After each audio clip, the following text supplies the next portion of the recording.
Yago Dora, happy to be back in Saquarema, looking to defend his title. His good friend, Jack Robinson, going through the motions. And also world number 3, preparing here in Rio de Janeiro for stop number 8, a big event on the World Surf League Championship Tour.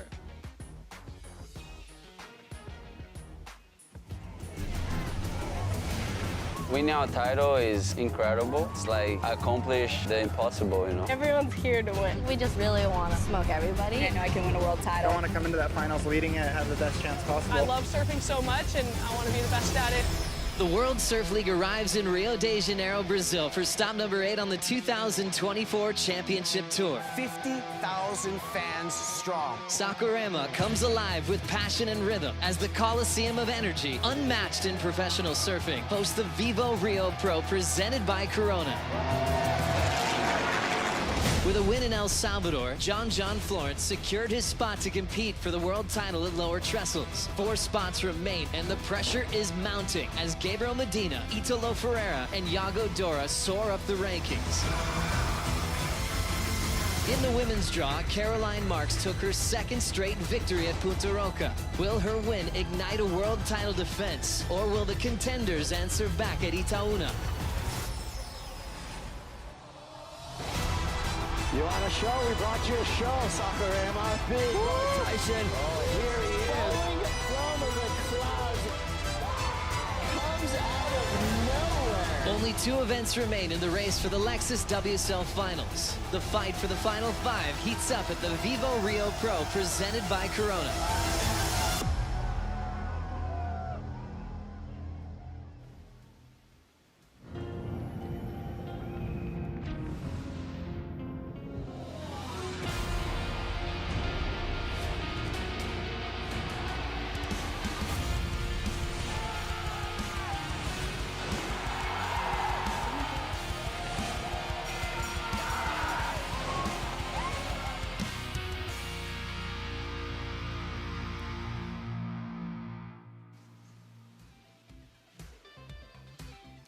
Bon dia and welcome to another huge event on the World Surf League Championship Tour, the Vivo Rio Pro presented by Corona. Coming up on Dawn Patrol, we're talking about who's in and who's out. A little surprise there. The local boy at Saquarema's back in the draw to take on world number 1. John Florence has clinched a spot in September. 4 spots left to fill out for the Lexus WSL Finals. Who will be there and who's going to need that yellow jersey the most on the women's side as Katie Simmers is back to world number 1, looking to defend her title here in Rio de Janeiro. A beautiful spot called Saquarema. Good morning, everybody. Thanks for being with us. It's a glorious day on the opening day of the waiting period, and I've got some good friends with me here on the show. Joe Turpel, Maida Paps, and also Jesse Mendez from a former competitor standpoint to join us for the color call. Maida, you've been on the team with the Portuguese broadcast all year. We find our way already at stop number 8. Just 2 regular season events left in the year. Where has the time gone?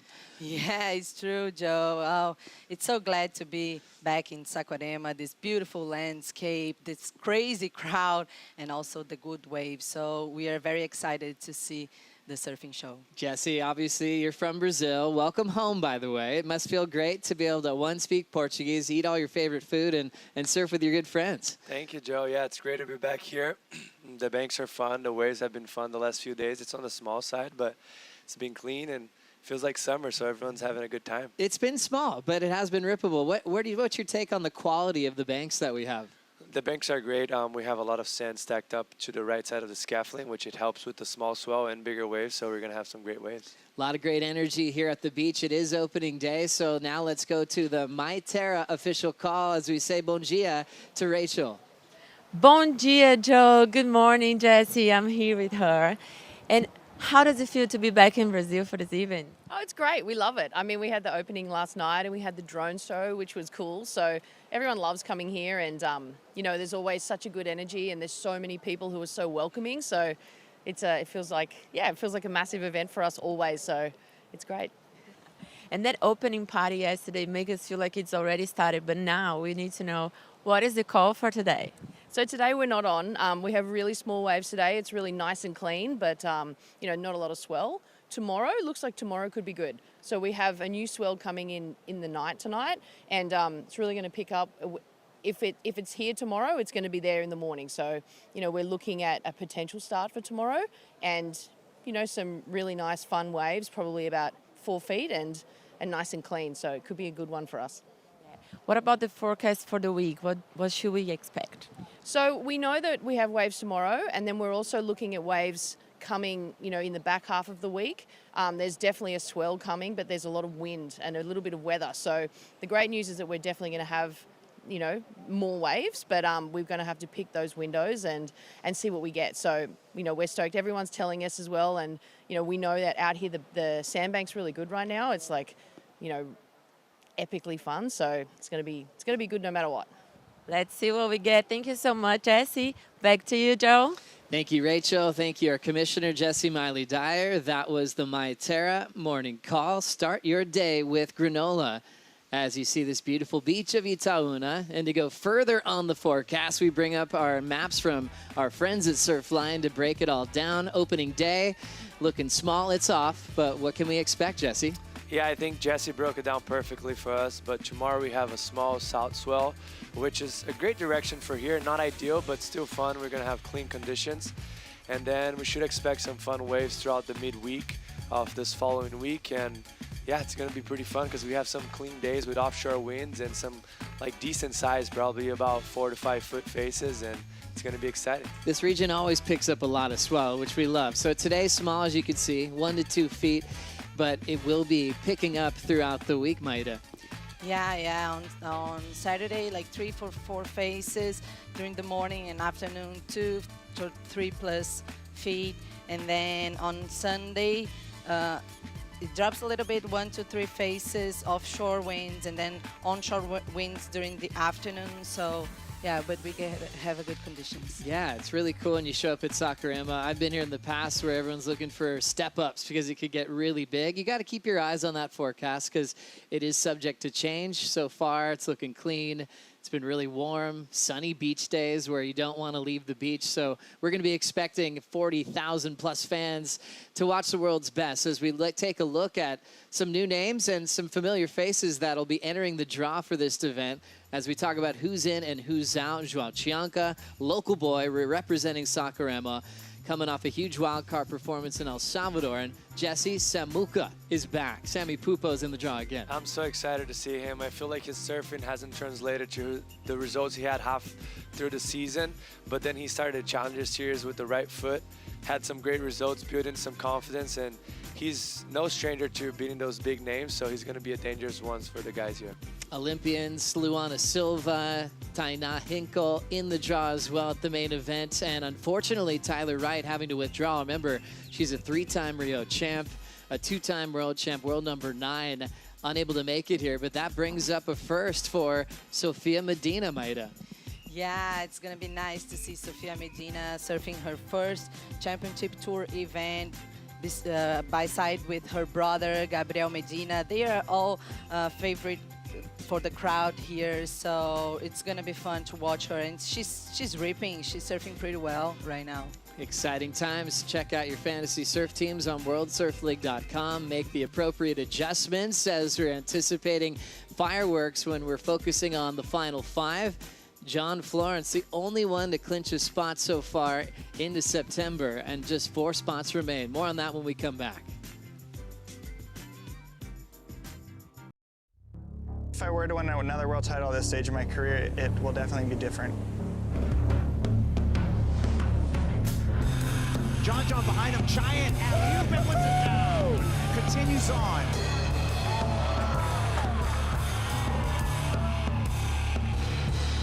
I have a little bit of unfinished business.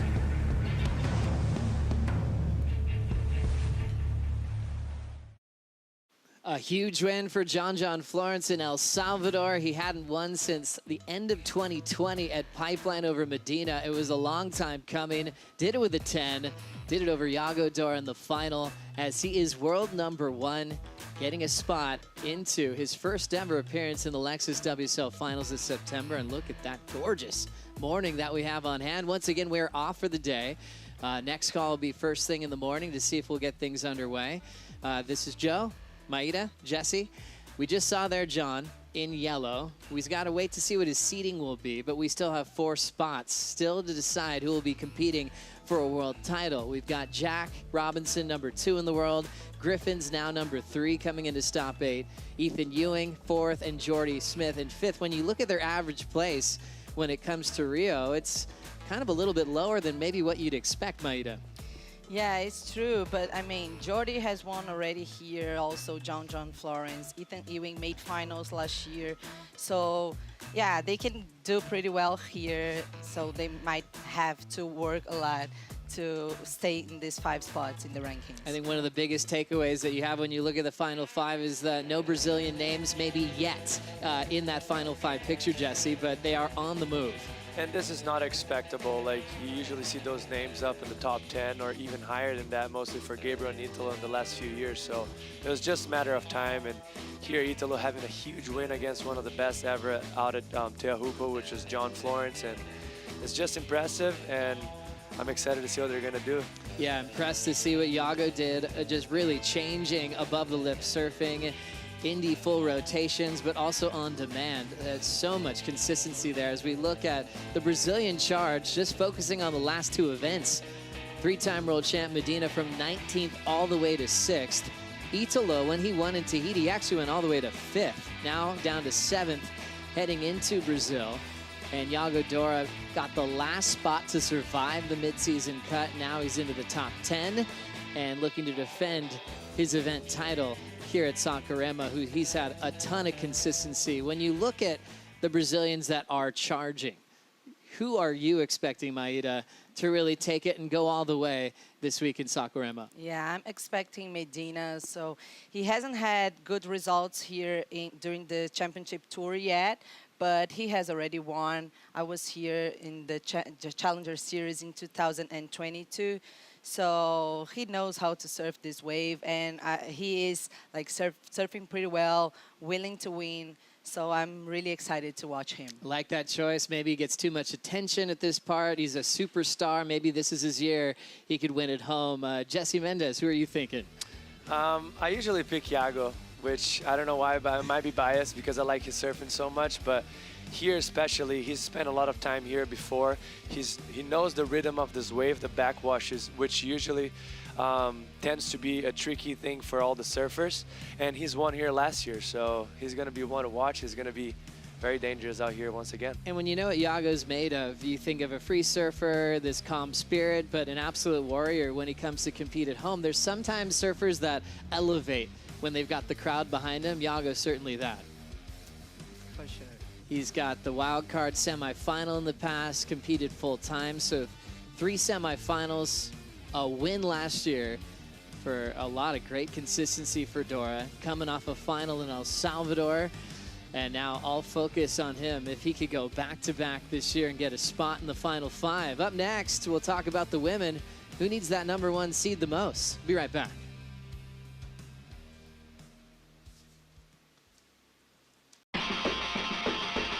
Joanne Defay is the champion of the male Rio Pro Portugal.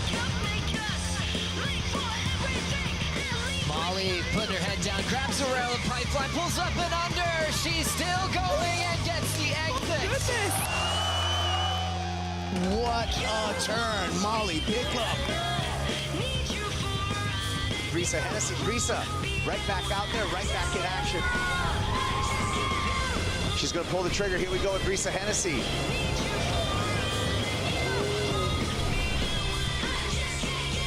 Caroline Marks already won a world title at just 21 years old. Caroline Marks gets the win. She is our back-to-back champion here in El Salvador. Katie Simmers has so much courage in her surfing. Katie Simmers is your champion of the Lexus Pipe Pro. She turns the final and steals the belt.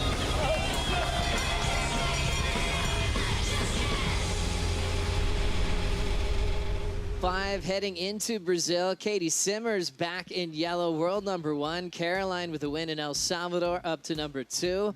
Brisa Hennessy, #3 in the world. Picked them 4th, and Joanne Defay Sitting at number 5, it's wide open. We haven't clinched any spots yet for the women heading to September. Let's talk about that further as we welcome and say a big bon dia to Mitchell Salazar. Thanks for joining us, Mitch. Bon dia, guys. Appreciate it. Hopefully you get some waves later in the period, but I mean, bars look fun, as Jesse was saying, Joe. Really like it here. It looks really fun. I saw you out there throwing some water as well. Well done. Yeah, thank you. A big warm welcome to Rio. Let's get right to it. Let's get you on the hot seat. We just saw that clip of the final 5. We always talk about seeding and the importance of that yellow jersey, but more specifically in September. Yep. Who's going to need that number 1 seed more than anyone else in that current top 5 look? Unpopular opinion, I think it's Caitlin Simmer. She's the only teenager in the top 5. She's talked about pressure before, and you have Caroline Marks looming in the background too. You need to make sure that you're at least getting 2 chances to be world champion. I feel like having that progression in her back pocket too, just like Felipe did against Ethan last year, it's a big benefit for her having that in her arsenal. And obviously one thing too is that she's a local surfer. So if she gets the number 1 seed, no pressure at home competing, Joe. Once again, if you're the number 1 seed, you wait, and it's best of 3 series on who's going to meet you there when it comes to a world title race. I feel like Mitch is sensing a little Caroline Marks run from deep once again. Yeah, I truly feel that. I think it's going to be one of those things where Caroline, 1 through 5, she's still the person to beat. Maida, what about you? You thinking it's going to be Katie needing the number 1 seed the most, or you can't disagree here?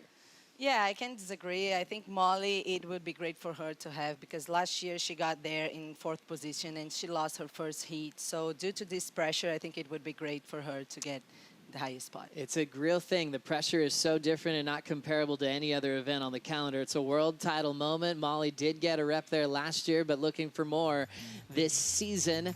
Coming up next, we'll talk about the heats to watch and enjoy the national anthem.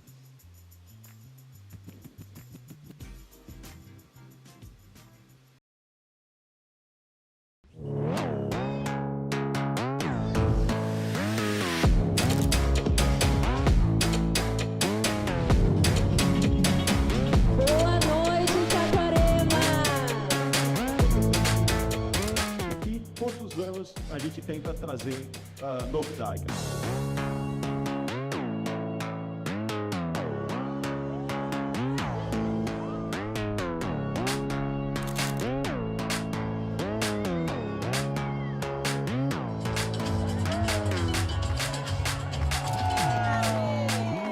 WSL é coisa de maluco, cara. Vocês são sensacionais.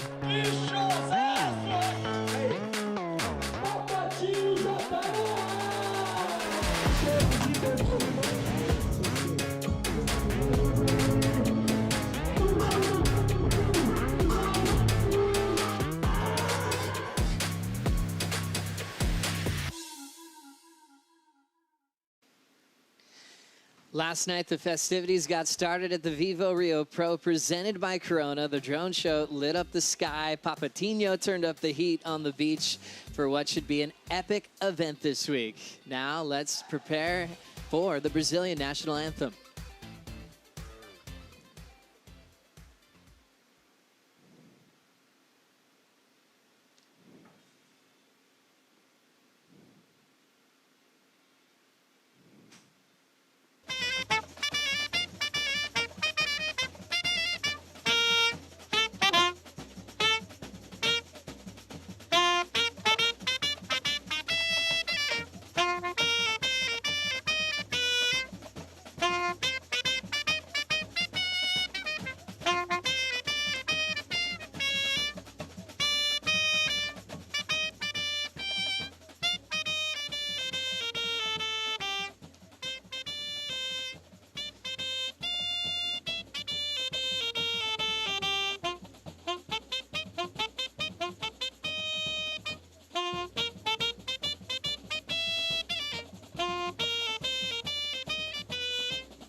Muito obrigado. That was absolutely beautiful. Now we're officially on, obviously off for the day, but on for the waiting period for this event. Maida, what are you looking forward to the most this week? Oh my God, I'm so excited to the show in the water, but also everything is happening on the sand, because we have like many things. Tomorrow we have like Esquadrilha da Fumaça, so many good, nice things happening in the water. So much to talk about, Mitch. I mean, the one big factor, the crowd, and how that's going to play into the performances this week as well. Especially for the local surfers, that's what I'm looking forward to. I think Italo has a lot to prove. I think Gabe has a lot to prove. Can't forget about Yago's epic performance over there at Punta Roca, too. I'm kind of expecting a kind of a connectivity from Yago's aerial performance. If it is smaller, no doubt. I think we might continue with that theme this week here at Saquarema. Once again, we're off for the day. Join us tomorrow morning, early 7:15 for the call. Potential 7:30 start for the Vivo Rio Pro presented by Corona. Enjoy WorldSurfLeague.com. We'll see you bright and early.